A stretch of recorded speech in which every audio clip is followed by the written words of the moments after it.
Hello, everyone, and welcome to today's webinar, Supporting Immigrant-Owned Small Businesses During the COVID-19 Pandemic. My name is Christina Pope, and on behalf of Welcoming America, I'd like to welcome you to the webinar and thank you for taking some time to attend with us today.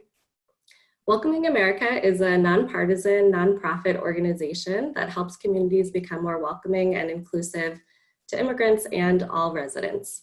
And this webinar is one in a series of training and discussion opportunities that we're doing to support members and their partners in responding to the pandemic. Thanks for sending your questions and comments on this topic ahead of today's webinar.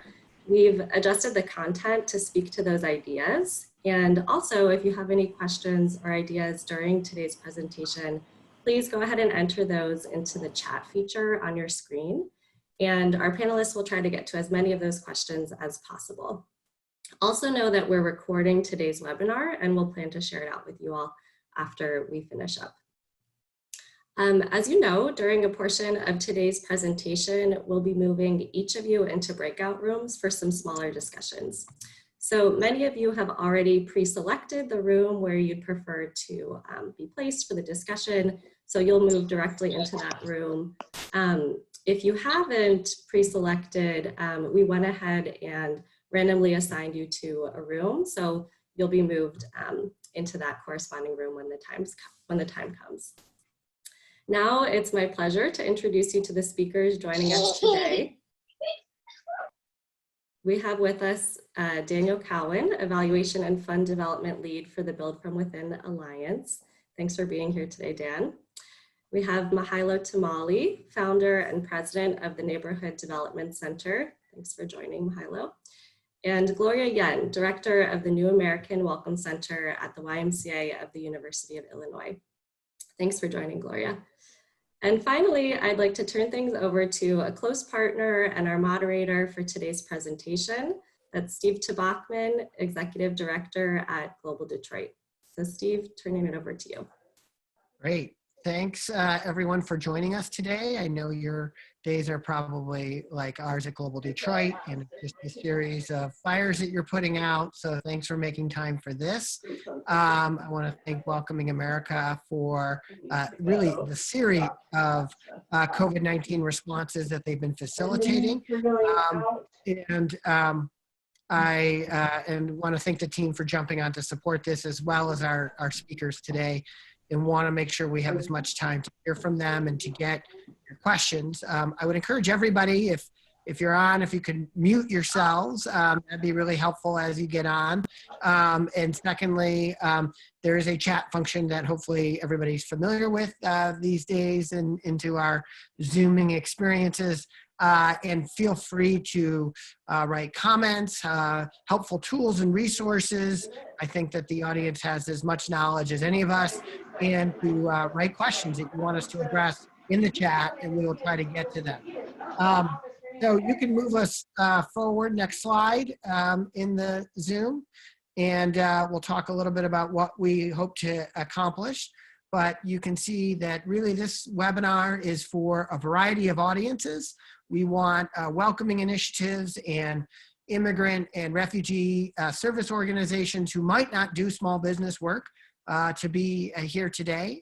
We want those that do small business work and work directly with immigrant small businesses, as well as those who maybe do small business work but haven't traditionally served a lot of immigrant business owners.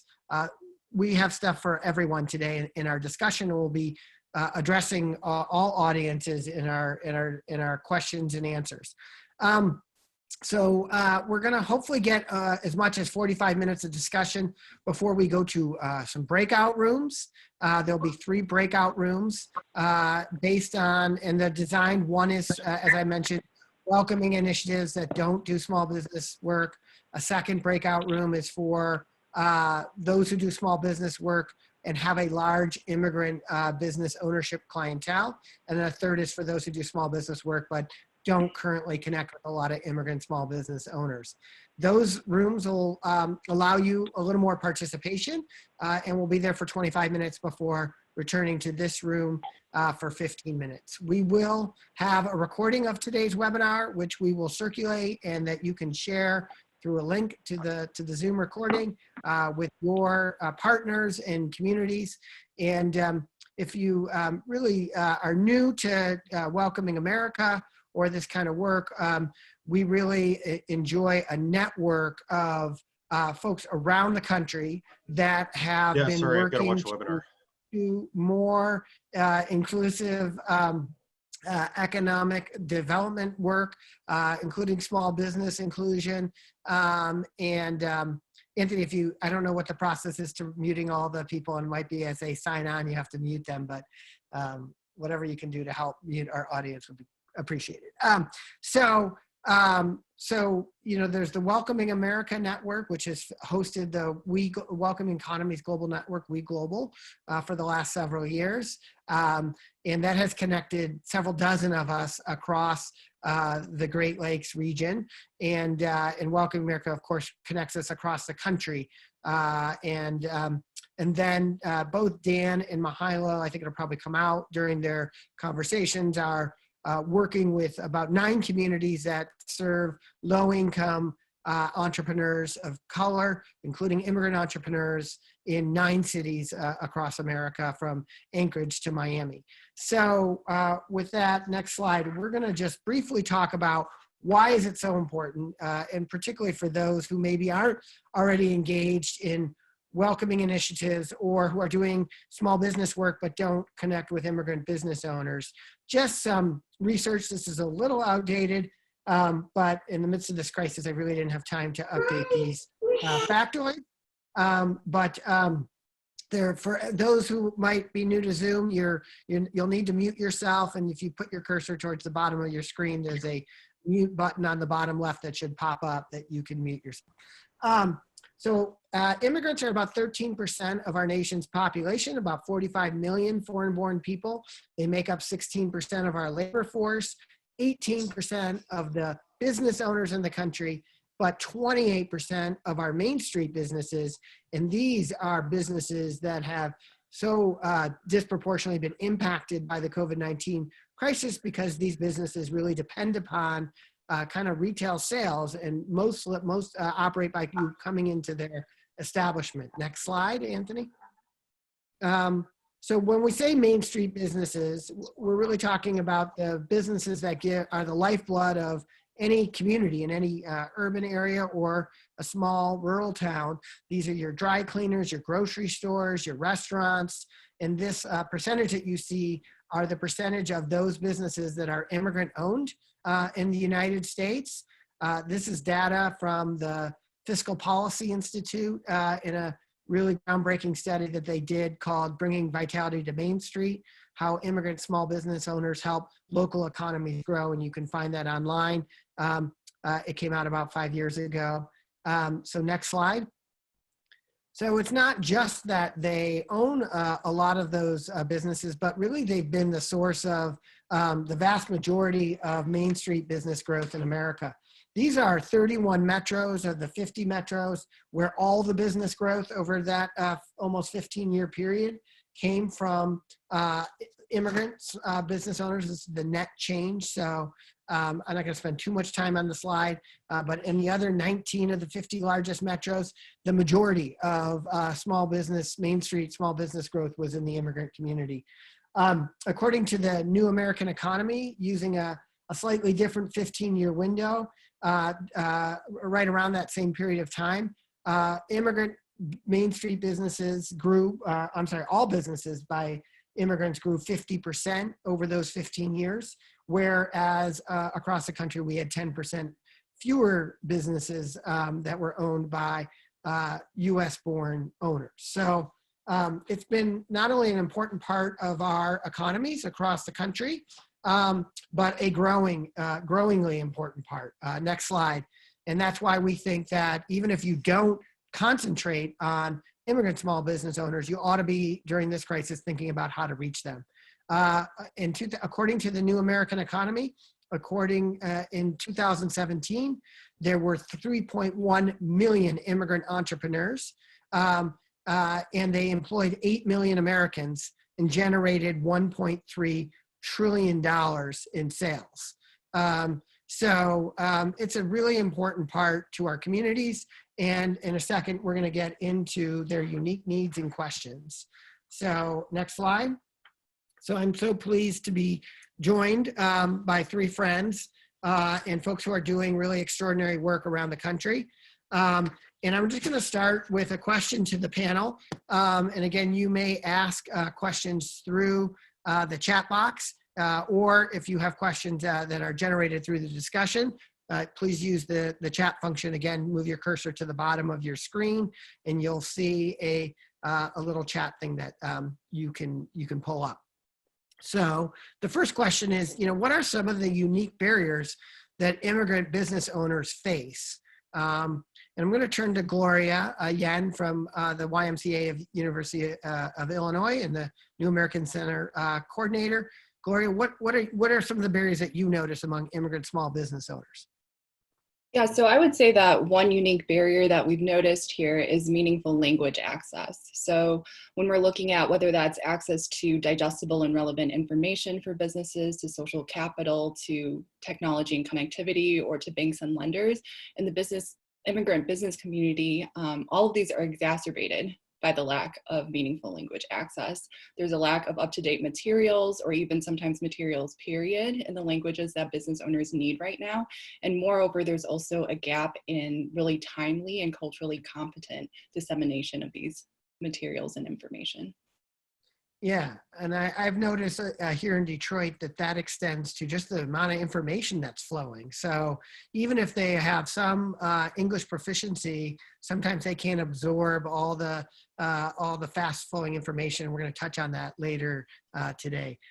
Dan, I'd like to turn to you and get your thoughts on some of the unique barriers that immigrant small business owners face. Yeah, so I think there's also, and I think that this connects a little bit to what Gloria was talking about with language access, this idea of cultural access and sort of cultural connection to some of these institutions. And so from those cultural differences, often, and this is even true for non-immigrant business owners, but generally business owners that have been marginalized by the system more broadly, this idea of distrust or even access to things like government institutions or nonprofit organizations, and even to things like business service providers, funders, etc. And I think kind of where some of that distrust can stem from and is sort of connected to is that oftentimes we see a sort of a difference or a lack of operational or cultural norms that are consistent with a more diverse set of users of these systems, right? So the people that are working in these institutions don't often look like the people that are seeking out the services for immigrant business owners, and they don't necessarily reflect the same cultural norms. And so we sort of see some of those cultural differences manifest themselves sometimes in distrust and sort of lack of access as well.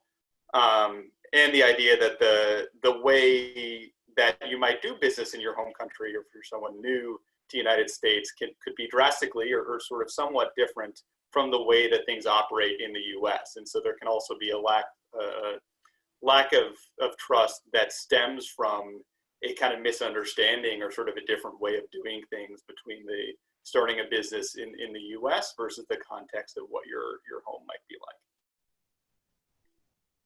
Thanks. Mihailo, now you at Neighborhood Development Center for 25 years have been training folks in business planning and doing lending and support for groups. You've touched over 4,500 low-income entrepreneurs of color, and 500 of whom are in business today. What are you finding, particularly among those? And I know you've done the training, I think, in 6 or 7 different languages in the Twin Cities region. And I'm wondering, particularly for those immigrant business owners, what are some of the unique barriers that you're finding that they face? Well, so in the best of times, so pre-COVID-19, these folks had all sorts of barriers, some of which have been mentioned. And some of those barriers also extend to, what's their credit? Are they even in a position to build up credit? Do they have any connections to a bank? They're very often victimized by predatory contractors, predatory lenders, when they're not in kind of the mainstream institutions, if they don't trust or have connections to whether it's a chamber of commerce or good business advisors anywhere, they can very typically get victimized by these type of predatory actors out there. Very often also they don't maintain books in the same manner that banks need. We have a lot of, in our city, we have a lot of Islamic Somali immigrants and Ethiopian immigrants that are averse to interest for religious purposes. We have folks that lack legal documents to be in this country. All of these things add up to, in the best of times, again, real difficulty with folks moving with a business idea from sort of the informal economy, like being the backyard mechanic or the, doing hair in the kitchen, to into a formal business. And even if you're in a formal above ground business, you still don't have very good access to the institutions that most businesses need to grow. Yes. So Mihailo, we heard from Gloria and Dan that there's language and cultural access issues. How do you overcome barriers like that? What have been some of your strategies at NDC to reach into those immigrant communities to connect with immigrant business owners? Well, what we've done for all these years is have a starting point with all of our work involving partnerships, meaningful and real partnerships with all sorts of community-based organizations, whether they're in neighborhoods or ethnic communities or both. So we work all of our programs through these partner organizations, and those are the organizations that have the trust of their own folks. Could be churches and mosques, it could be neighborhood organizations, it could be a Somali Women's Association, etc. And those are the the key connectors that they trust and who know us, and so we can get to those connectors good information. We can get them access to resources, etc. And without that, these folks are really kind of in the dark often, and often, like I said, victim to misinformation or worse. Real quick story from yesterday. One of our longtime Latino entrepreneurs had been applying for the SBA's PPP program, Paycheck Protection Program, with both some banks and another nonprofit. And her English was very limited, even though she's been here a while. And these other institutions just got so frustrated with her, they basically dropped her in this sort of mad scramble to get at this PPP money. But because we've had this 15, 20-year history working with them, and we have Latino staff, they could walk her through what it took. She trusted us, we trust her. We didn't get everything we need, but we got enough to submit her and get her approved, and her and her brother's business, I think, came away with $45,000. That will be the lifeline to their business. Without that relationship and those language and cultural skills, they would have definitely closed. So that leads to, particularly in the midst of this crisis, how do you create that kind of trust in the middle of a global pandemic? And I know, Gloria, you guys have really stepped to the plate during this critical time. How have you been able to connect with folks in the middle and build that kind of community connectors and trust in the middle of the pandemic? Yeah, so I would say here in Champaign, we are, several steps or maybe years back from what Mike just shared. So we've been really trying to build those trusted connectors via outreach. So by leaning on and equipping trusted connectors who we already know and have been working with prior to the pandemic, from local immigrant communities to do things like translate and distribute information, expand our immigrant-owned business directory, doing some mapping, calling and surveying local immigrant business owners to assess and support their needs. I think we've been really lucky to just have really fantastic and great partners and experts in our community and local government at our Economic Development Corporation. And so they're keeping us informed because they're in the loop in ways that we are not, and we're keeping them informed because we're in the loop in different ways. And so they are as keen as we are on addressing the gaps. And honestly, it's been very challenging and very slow going. So we did not have meaningful relationships with most of the immigrant business community prior to the pandemic. And I know that's probably true of some others on the call. We don't have the technical know-how in this arena. And so we're trying to accelerate a relational process that is not really facilitated in any way by our current virtual setting, right? But our trusted connectors are, I think, really bravely pressing forward in their outreach efforts and applying the very same resourcefulness that they did prior to the pandemic with regard to things like know your rights and census outreach and education about local resources. And so because of that, although we were caught totally unprepared for this moment, I think our actions are really helping to lay the foundation for recovery. Dan, you've been thinking about these barriers and navigating them for the last almost half decade. Are there other things beyond the trusted connectors that folks should be thinking of in terms of immigrant small business owner inclusion and how to navigate those barriers? Yeah, and I think, and Steve, you sort of mentioned this before, right? Built from within Alliance, we're now in 15 cities across the country and 10 community groups. And I think what we sort of see emerging is this idea of being an advocate, right? I think, we're not necessarily the ones, especially in COVID-19, that are making these policies and these programs like PPP and some of these other relief things that are coming on board. But what our role can be is that in the rush to release those programs, I don't think anyone making these policies is saying to themselves, who's not at the table right now when we're making these policies? Not just who's not included in the policy itself, but whose voice is not existing in the way that we're actually crafting these. And so as much as we can as organizations that work with these immigrant and other small businesses in low-income neighborhoods, how can we be the advocate for, but also amplify the voice of those communities that we're working with in the way that these policies are crafted? And so I think, we were never, as the Built from Within Alliance, we've never really been an organization that has lobbied at the political level, but we're sort of getting our feet to the fire now and sort of trying to understand, we've always wanted to be an advocate for these communities that we work with. How do we kind of do that more actively and really amplify this voice in the way that the policies are actually designed and really challenge the policymakers to think about who's not at the table when we make the policy, not just who's not receiving the benefits of the policies themselves. Yeah, we here in Detroit, we've been really lucky that a couple of the COVID-19 loan programs that have come out have come to the table in multiple languages and already translated. And at the same time, we're still advocating with program makers and policy makers that they need to think through inclusion of immigrant communities, and that engaging those trusted connectors up front is really important. It's great to have the application in Bangla or Spanish, but if we're not doing it, if we haven't baked in the outreach component, the trusted connector program component, then those immigrant owners are going to find out, it's going to take them a little bit longer to find out information, and the window for applying is often closed. So just something to think about as programs design themselves. Dan, sticking with you, there's a lot of grants and loans out there.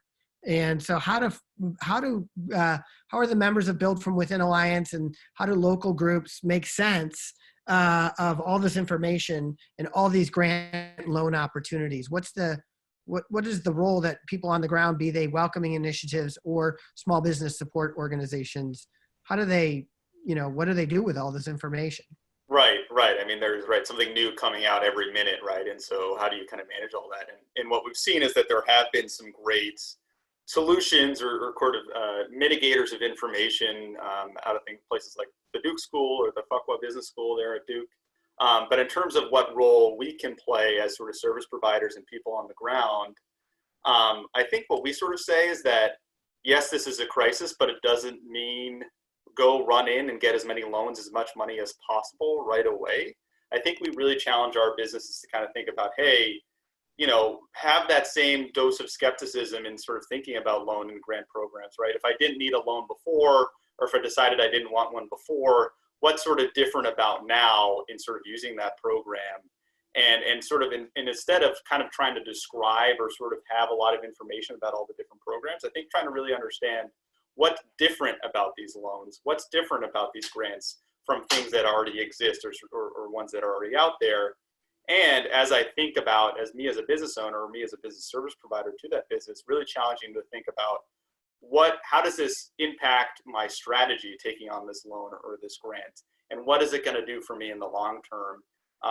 And to really help unpack the strategic implications of taking any loans or taking any new grants, and really trying to prioritize how you help these businesses think about revenue first, right? So, you know, the best way to sort of sustain and grow a business is to generate those sales, to generate that revenue.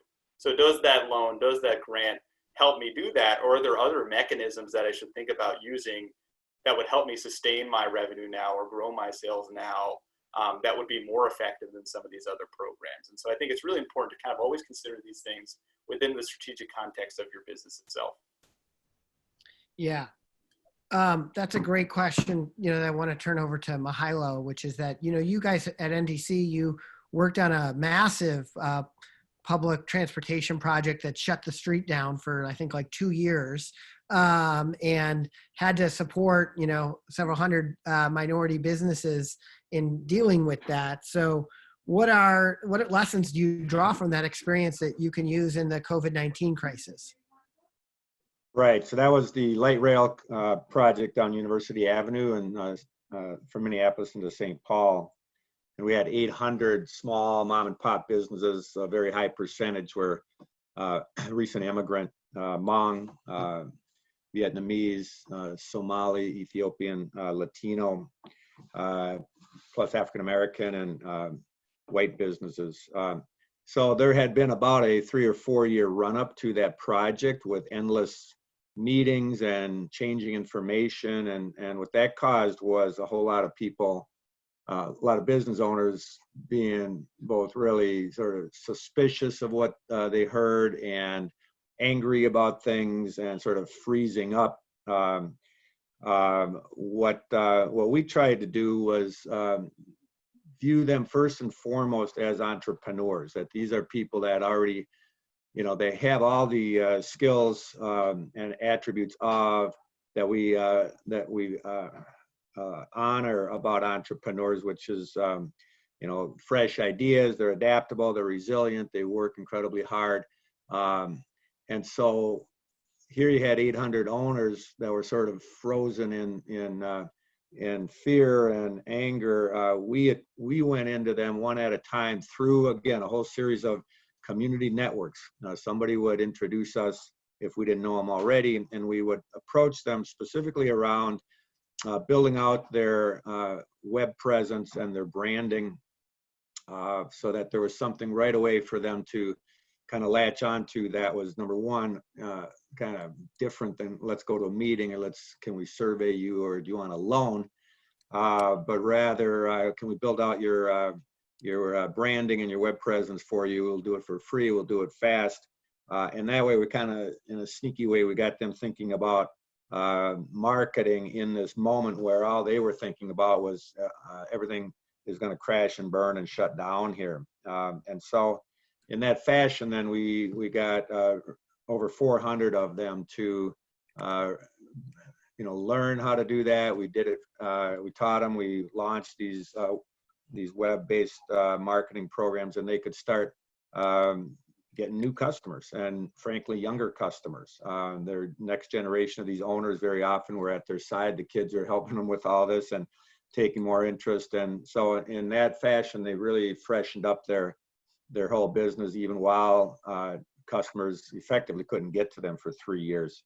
You know, the other thing that we wanted to mention real quick was the mental health of these entrepreneurs. And again, in the best of times, being an entrepreneur is very often isolating. There's a lot of stress that goes with it. Very often, if your family's not in there working with you, they don't really comprehend what you're up against. And in these lower income neighborhoods or immigrant communities, you don't have that many role models often. And so, you know, you're sort of by yourself. And when things get really tough, when the bills are piling up and you have no customers coming in the door, you know, and you have to make all these tough decisions by yourself. There is a massive amount of stress on these entrepreneurs. And so, you know, paying attention, being both first a good listener, but also a resource for them on that side of the equation is really, really critical here as well. That is a really good point, talking about the mental health. I'm going to come back to that in a second, but Dan, I wanted to go to you first about the Mihailo's earlier point about stabilizing revenues. And so what strategies are you seeing businesses deploy to try to either find new revenue sources or stabilize the current customers that they have? Yeah, so, you know, a few trends are kind of emerging, right? One being the idea of more online and delivery. And while, you know, you most commonly think of that from the perspective of food, right? From sort of turning a restaurant into takeout or building up the capacity to be able to do that. I think that this also is something that can be applied for a broader range of product-based companies, sort of outside of food as well. So we're starting to see that emerge. This idea of having pages that more widely market open businesses. So whether that's your business doing it yourself or relying on a business service provider or other media channels to be able to market an aggregated, expansive businesses that are open to allow people to sort of see how they can continue to engage. And again, pairing that with bolstering up capacity within online and delivering. And then, you know, we've also seen this trend emerging of buying meals or buying support for healthcare and essential workers in this time too, whether that's through crowdfunding sources or even helping businesses set up platforms within their own websites that allow people to buy meals or sort of pass on or sort of bring something forward to these healthcare workers. And so trying to create the mechanisms that allow for that to be an active platform and using your social media strategy to effectively do that as well is important. And then some of the other things we've seen too is this idea of bolstering up your capacity to do gift cards, right? So getting people to provide revenue or sales to your business now, but you not having to provide that product or service until later on. And that's especially useful to service-based companies that can't really be doing any of that service right now. And so opportunities that allow for revenue now, but deliver that service later, things like gift cards. And then we've also seen slight shifts in business models, which I think is also something we're working a lot with businesses on. Is like, while this is really a tough time for businesses, is also a chance to sort of think through your own strategy, both during COVID-19, but also what kind of business offering you want to consider after. So we've seen a lot of food-based businesses or other service-based businesses actually adapt and become grocery stores, right? So you sort of now have these local grocery stores that are emerging inside of restaurants, et cetera. And so while that's one example of a business pivot, I think there's been a lot of consideration of like, what is my current business strategy now? What's really leveraging my skill set? How can I best use my space?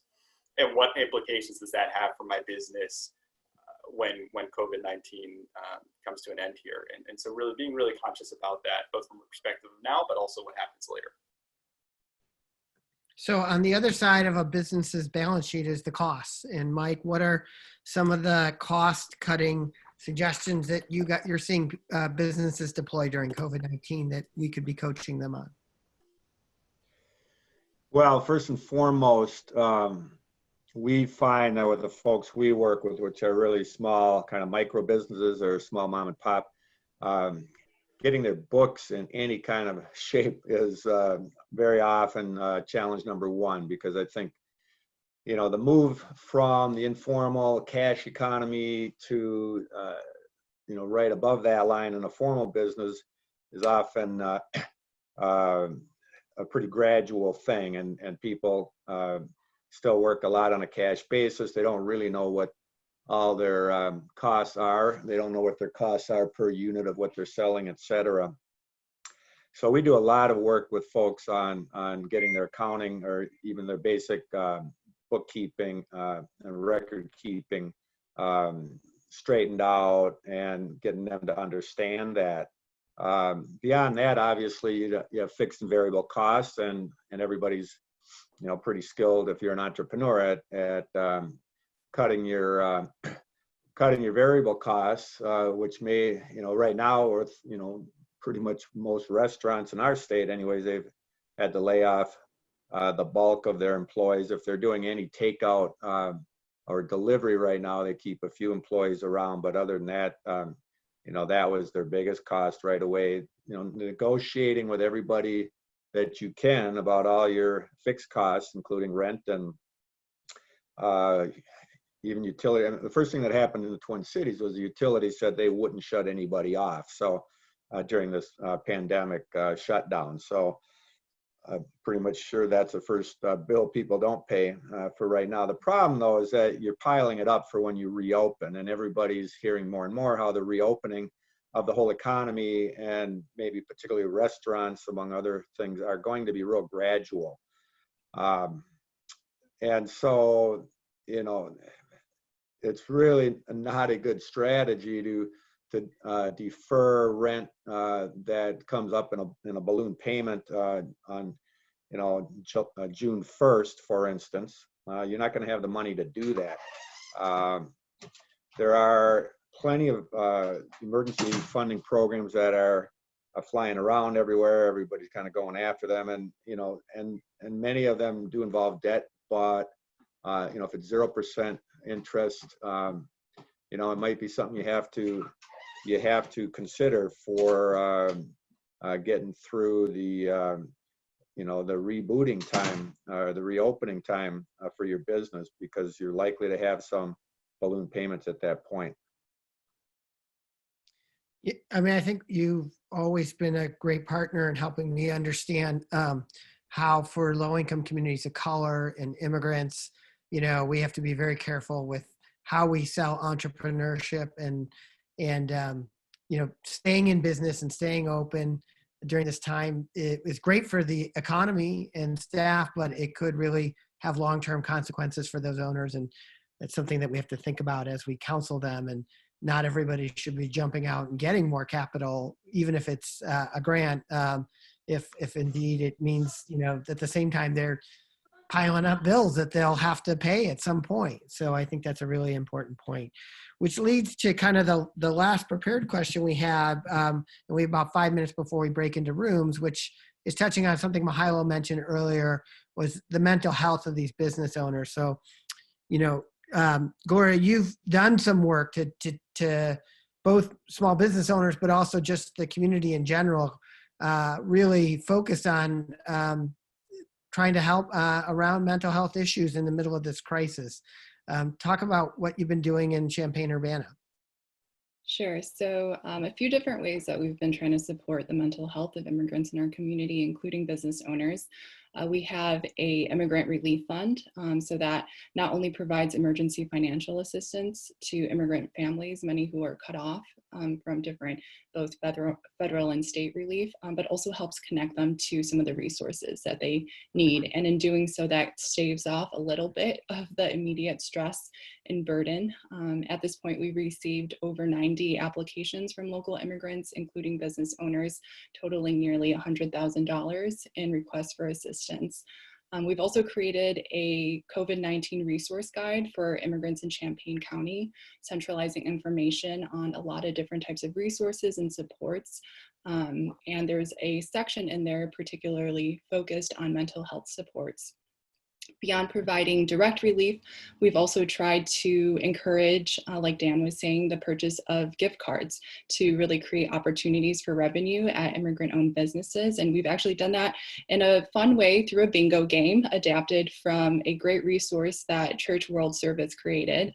It's called 25 Ways to Care for Yourself, Others, and Immigrants During COVID-19. And it's really a way for our community at large to extend and practice and also receive kindness, which can boost everybody's collective mental health. And this is really important right now because as we're deeply engaging the realities of our immigrant communities, it's also taking, I think, a personal toll on each one of us, on our teams, on the trusted connectors that we're working with. And while we often reap a high level of compassion, satisfaction, and making a difference, we're also really, towing the line and dancing with burnout. And also some of our staff members and trusted connectors are also experiencing secondary trauma during this process. So really through the relief fund, through the bingo game, through the one-on-one phone calls that I mentioned earlier and some other supports, we're really trying to concretely demonstrate that we see, that we care about, and that we're trying to address the unique challenges that immigrants are facing in our community. And I think that those actions make a meaningful difference. It's been amazing to watch because I know it's a newer initiative and it's only a couple staff people, but you guys have really done an amazing job. So we have a few minutes left before we're going to go into our breakout rooms. And for those joining us late, we are going to have a breakout room for welcoming and immigrant and refugee services that don't provide any kind of small business direct support right now. We'll have a second breakout group for those who do business supports and work with immigrant business owners, and a third breakout for those who do business services but don't have significant numbers of immigrant clients, that you'll be able to talk a little more directly to the panelists in those, as well as ideas that you have and questions. But I think we have time to maybe get into one question. I'm going to combine about 3 questions from Art Feldman as well as Kim Clayson. Basically we've touched on this, but so what can be done right now? What are you all doing around immigrant small business owners whose maybe books aren't in place and need that kind of accounting assistance to get their books up to speed to apply for a PPP or do something else, as well as access to lawyers? They may need a lawyer to deal with issues in their lease or negotiating new leases, or even just issues around their staff and their vendor contracts. How are folks helping get immigrant small businesses that kind of technical assistance? Anything, Dan or Mihailo, that you guys are seeing?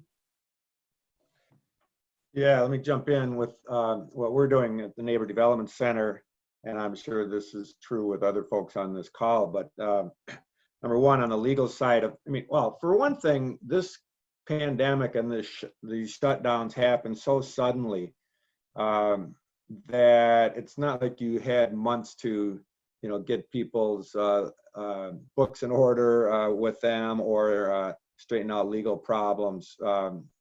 So again, if there wasn't an ongoing relationship and set of technical assistance services happening with these folks, I fear for them, honestly, because they're not going to be able to apply in a quick enough manner for most of the programs that are available. However, there's a lot of programs that are being launched right now, or a few, I should say, that don't require nearly the kind of extensive financial and legal information that like the SBA requires. And the one in particular I'm thinking of is with the city of Minneapolis, and you literally just have to apply with a copy of a recent check and your driver license, and you're in the lottery, and then maybe you get a $10,000 forgivable loan, or maybe you don't. It depends if you win the lottery. Anyway, so there's a whole range of what's required. If folks are going to really work with us on their books, that takes, it can take weeks. What we have done, though, to try to bridge the gap here right now for the emergency funding is we have retrained our entire staff to work one-on-one with people to at least get their best estimates for the purposes of these various applications, submitted over the telephone to our staff. Our staff will actually fill out the forms for them. The entrepreneur then has to sign it. So we've been submitting some estimates like that are confirmed by the entrepreneur over their signature, but these are people that probably didn't have their year-end financials electronically. We would fill those in for them to get them access to this money, but they had to vouch for them, and they will be potentially audited for them down the road by the state or the SBA. So they're not making it up, but in that fashion, we didn't have to wait for them to get an accountant to spend a month putting their books together. I know one of the things we did here at Global Detroit is to try to create a list of all the TA providers in which languages they provide. I'm not really, it's kind of amazing to me. It's only a crisis that you realize, wow, we didn't have that list. I would also say that, there's been, I think some of the providers have actually really worked hard in the midst of the crisis to expand into other languages. We'll continue this discussion into our breakout rooms. And so I'm going to ask Anthony, our moderator, to move us into those breakout rooms. You've been assigned to a room based on the intake of the webinar. And if for some reason you didn't get that intake, you'll probably get assigned at random. And we will reconvene in this format in roughly 20 minutes, I think, or 25 minutes. So we'll have about 25 minutes in those rooms, and we'll see you on the other side. Yes, everyone is back, so feel free to go ahead. Great. Well, so I want to again encourage people to use the chat function. If there are things that we did not get to in the first part or your breakout room, let us know and we'll try to address them before we leave. We really just have about 15 more minutes. But I'm going to call on the moderators from each room. And so the first room was the room with where there were no small business programs, and Christina Pope was moderating in that room. So either Christina or Gloria, if you want to tell us what you got out of those, out of your discussion. Sure, Christina, I can start us off and you can jump in. So a lot of the conversation that we had was around, what exactly does standing in the gap mean when a lot of our organizations find ourselves kind of in a connector space and in a bridging space. And so we talked about things like there's good discussion around creative utilization of both formal and informal networks, really leveraging and prioritizing the relationships and networks we had prior to this and figuring out how to translate it. So one example from Baltimore was recruiting from local nonprofits to ask people to serve as volunteers to help people navigate, for example, the PPP process. Another piece of that was just general responsiveness. And so in California and San Mateo, they have a forum of immigrant community organizations that met monthly and continue to do so, but they switched and pivoted from being in person to virtual. And that allowed them to really listen to and respond to and address the concerns that immigrant organizations were facing and led to the creation of a one-stop shop webpage of COVID-19 resources. We also talked about just good way, how critical right now it is to be information shares, whether that's, on the Welcoming America Member Language Access Forum, between public and private entities, between government entities, both at the state and local levels, and community organizations, because I think everyone is working on different pieces of this, but we can really kind of take and adapt and learn best practices from one another. Some of the questions that came out during the session that I don't think we've addressed yet is, what are the best ways of partnership? This is a question that came from the Office of Global Michigan. If you, how do you catalog what is being offered throughout the state? How do you really capture where immigrant entrepreneurship programs are happening throughout the state if you don't know? And another question was, in trying to pivot for advocating for access in a broader context, how do we convince cities and counties that this is of value? How do we make a compelling case for advocacy? Another one is many questions right now around workers' rights. And so not only at the immigrant business level, but people are seeing at the client level a lot of fears around different power dynamics that are coming out, with people asking questions like, do I need to go to work? What kind of safety equipment am I afforded? Different things like that. And so lots of anxiety around there. And so looking for good resources around that. Christina, do you have anything additional to add? That was a terrific summary, and we'll share a couple of the resources that came up in our group in the chat so everybody can see those. Great. Just briefly, like on the two of those questions that came up, like in cataloging what's available, I know that, at Global Detroit, we have several staff working collaboratively just to try to catalog. So it really is a lot to track, and it can take a lot of eyes and a lot of labor. I would recommend partnering with other organizations to kind of divide and conquer that massive work. And then lobbying for inclusion, we're going to give you resources, the first few slides, about immigrant business owners and their impact to help you lobby local and county government to pay attention to them.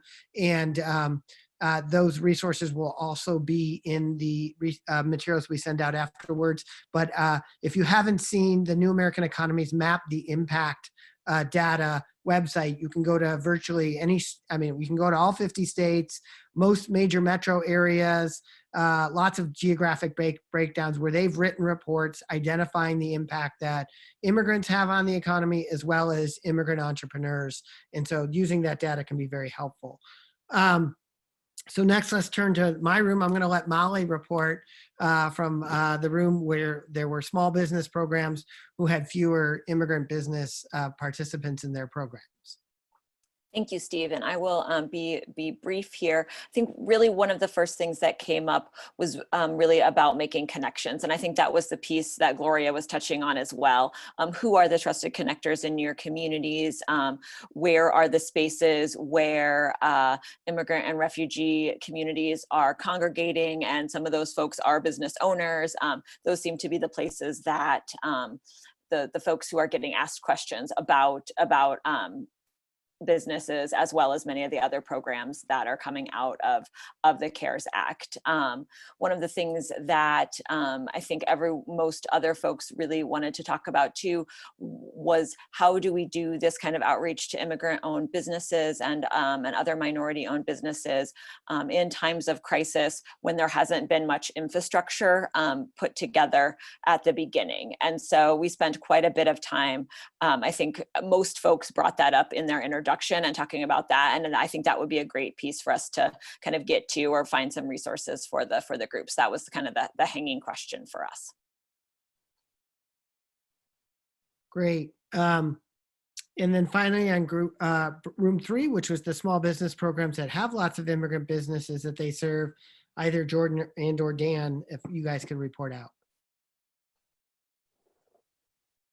Sure, I can jump in real quick here, and I will say, in the shuffle, being the third group in, we maybe didn't have as much time as the other groups, but we tried our best in the short time. So one of the questions and the things that we were starting to talk about is how can organizations across the board get mentorship or support or best practices on doing things like developing directories of businesses or training their staff on how to respond to these kind of issues.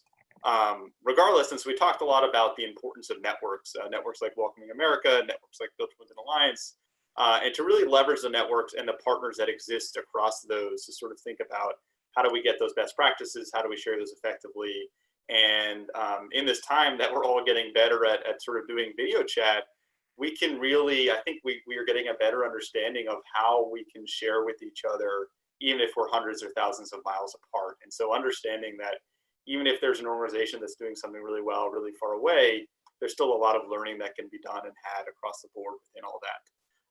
And one of the sort of cool responses to that question was someone had mentioned, I think it was Clara had mentioned Campus Cincinnati, which was a citywide effort where there became a centralized organization over 3 years that brought together all of these different groups across Cincinnati to think about immigrant needs and really ask the question of who are we serving, how are we serving them, and how is our city and our sort of institutions, how are they really reflecting the needs of the diversity of our city itself?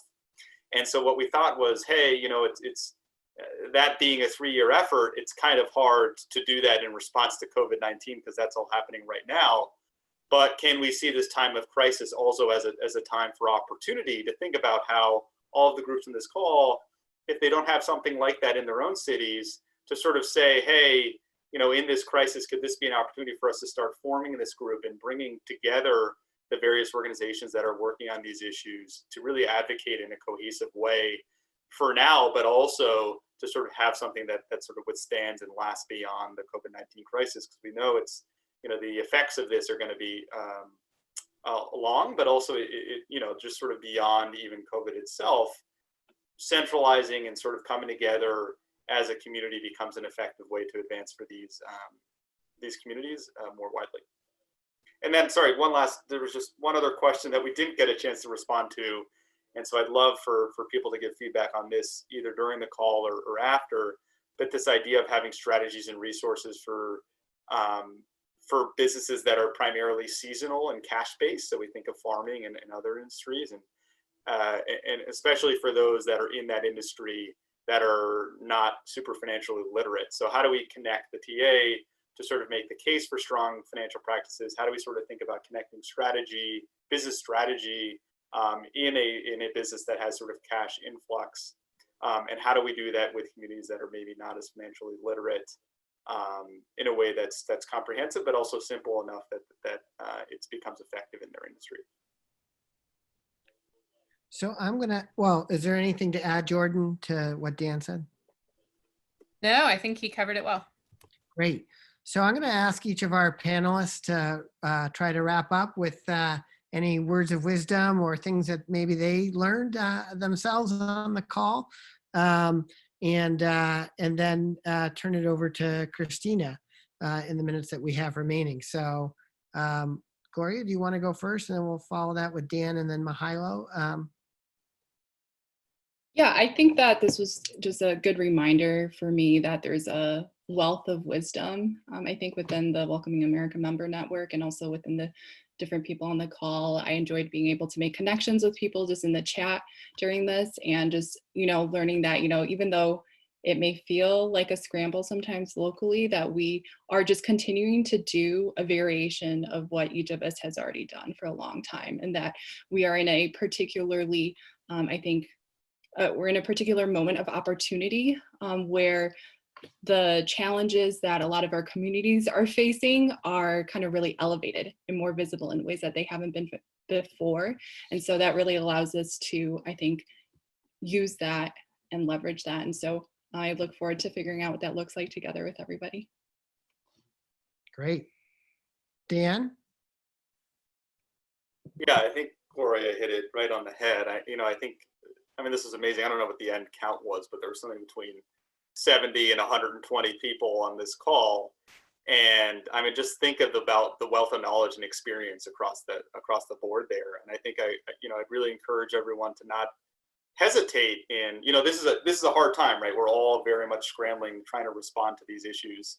And when there is such chaos, right, we often are kind of looking down and our head is in the ground just trying to respond to this crisis. But I think that this is also a moment, if you can make the time for yourself to sort of step back and sort of think strategically about, you know, what does this mean for the sort of the future of our communities and the future of our economies, and how can we use this time to come together and learn from each other across this network and other networks about what really does a more inclusive economy and community look like, and how can we go about rebuilding in a way and reopening in a way that doesn't revert back to exclusive practices of the past and really reflects kind of the future and the real dynamic and fabric of our cultures here. So I'd encourage everyone to, you know, if you have the time, look up and sort of find partners in this work and share best practices and sort of open up those exchanges and, you know, open up your living rooms virtually to others to be able to really share these ideas and build this economy going forward. So thank you.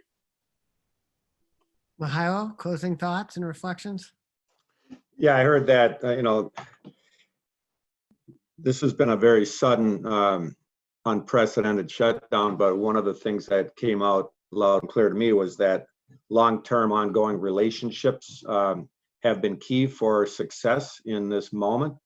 And to Dan's point just now, you know, we're really talking, you're sort of bringing two different worlds together here on this meeting. One is the small business folks that work with the small business, and the other is the immigrant serving organizations. These two worlds need to merge on a daily basis going forward, not just in a time of crisis. These immigrant entrepreneurs need this kind of help and this kind of connection every day of the year. And so I guess I'd really encourage everybody to do just what Dan said, keep this being a working relationship, and come up with all kinds of new ways to help these incredibly important assets in our community, please. And before I turn it over to Christina, I just want to thank everybody, thank Welcoming America again, our panelists again. You know, this is going to be a long recovery, obviously, particularly for small business owners. And just building on what everyone else said, there's an incredible alignment as well with African-American business owners and other minority groups, not just the foreign-born. And so we ought to be building those long-term partnerships as we address this. I mean, I think that the issues around not being able to access the PPP, not getting great information, you know, being businesses that rely on folks walking in and not having kind of the safety net or the bookkeeping to get you through this crisis. Those are very much shared all across small business owners, and particularly in low-income communities of color. And so now is a great time to strengthen those alignments and those alliances as we move forward. And with that, I'm going to turn it over for Christina for our closing us out. Well, here, Steve. I think it's clear that amid the challenges, there's a huge opportunity here to make the case for supporting immigrant entrepreneurs and others who are left out. There's an opportunity to make the case for language access and for multi-sector efforts that advance immigrant inclusion now and in the long term. So today's conversation is just one in a series that we're convening here at Welcoming America for members. Today's webinar has been recorded, and you'll receive a follow-up email with a link to that and to all of the amazing resources that have been shared. The next opportunity to connect with the Welcoming Network is a webinar on May 7. That's about introducing virtual civic dinners that can help build community and social cohesion, even in this time of physical distancing. So you'll receive more information about that. We're also standing up a resilient rapid response initiative at Welcoming America that includes some matching funds for projects that are increasing inclusion during this time. We've created a community of practice on inclusive emergency management that we hope many on this call today will join us in, as well as some coaching around language access and workshops with a partner, Global Wordsmiths, that's advancing language access nationally, so that we can really get some support on how to advocate more broadly and in this moment around language access. So if you have any questions, please send us an email, events@welcomingamerica.org. And I want to send a huge thank you to our friends out there, Steve, Dan, Mihailo, Gloria, and the Welcoming America team that put this webinar together. It's been a great presentation, and we'll keep the conversation going. So on behalf of our speakers and everyone at Welcoming America, thanks everybody for attending, and hang in there. Thanks for all the great work that you're doing. Bye. Bye.